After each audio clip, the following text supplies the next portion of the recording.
Thank you, Senator Ernst. Senator Warren, please. Thank you, Mr. Chairman. Secretary Kendall, I want to talk about this proposal to retire 33 F-22s that's part of the Air Force's budget submission. Now, I got to say, my ears perk up anytime the Pentagon talks about wanting to cut costs, and I am inclined to support you on this. But how we got here is a real problem. So the F-22 is a fighter jet designed to establish air superiority over enemies like Russia.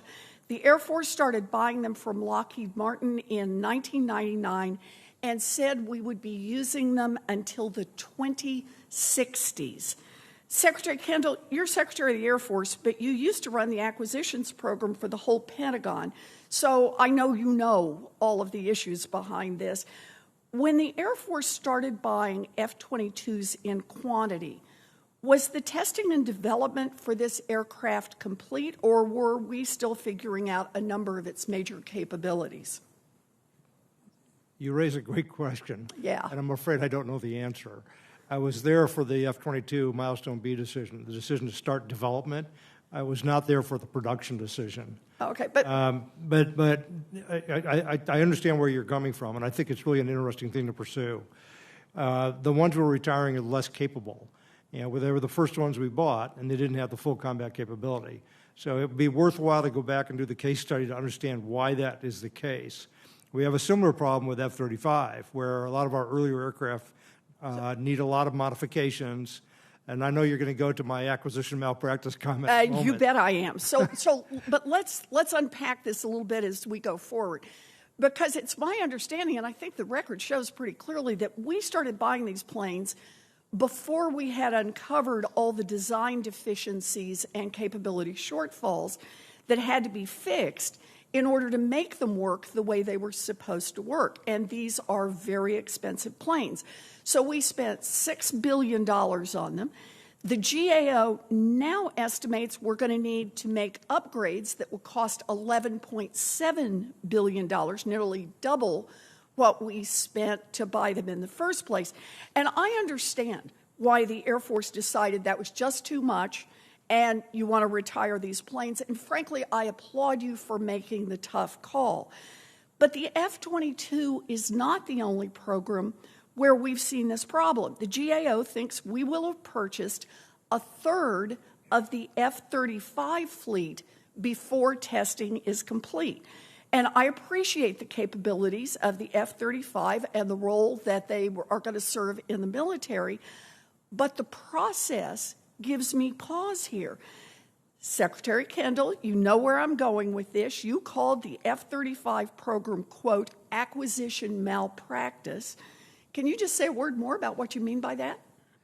And what I meant at the time was that the decision to enter production was made before any flight testing of the production prototype. And so we didn't have data to verify the design. It wasn't a stable design. And we should have, my rule of thumb for aircraft programs is you should have about a year of flight testing under your belt, at least, before you commit to production.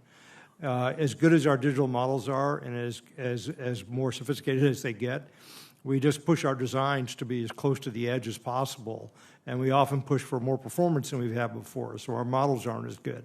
And there's always this tension, Senator, between people who are really, really anxious to get the new product. You know, they want that new wonderful airplane that's coming out, and they don't want to wait another 2 or 3 years to have you finish the design and then put on it the upgrades that are coming. The other factor that comes into it is that almost all of our aircraft evolve over time to respond to the threat. If you look at the F-16, for example, it's gone through a number of different models. You look at the F-15, the same thing. The F-35 is now going through, its technology refresh 3, and it's entering its Block 4, level of sophistication. And part of this is that the threat keeps changing, and part of it is that technology keeps changing. Look, Mr. Secretary, I understand that. When the threat changes, and we have to make adjustments, I totally get that. But I wouldn't buy a car from a car company that said, we're not sure if we figured out all the details to keep this thing from bursting into flames, but don't worry, we're going to go ahead and sell it to you, and later on you can buy the parts that will keep it from burning up. I think you have it right when you say we need to fly before we buy. Otherwise, we just run the risk of not only flushing money down the drain, but time. and effort that we put in this direction. So now we're replacing the F-22s, the ones that we're scrapping after having spent $6 billion on them, with the Next Generation Air Dominance program. I just want to make a point about this program. It's largely classified, and that may be necessary, but it also means there's going to be even less oversight over this program. No public reports, less public scrutiny from the GAO and from the DoD IGs and from the press.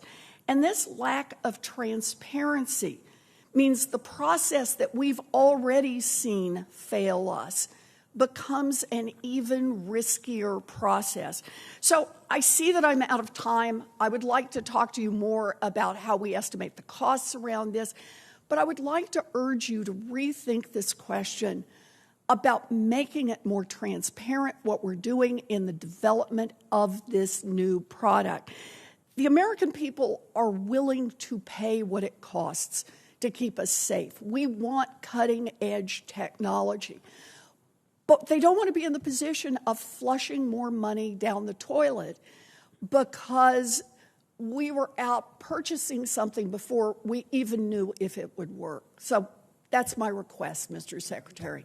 I think you're slightly overstating the case with the F-22 because those earlier models were of use to us operationally and have been up until this time.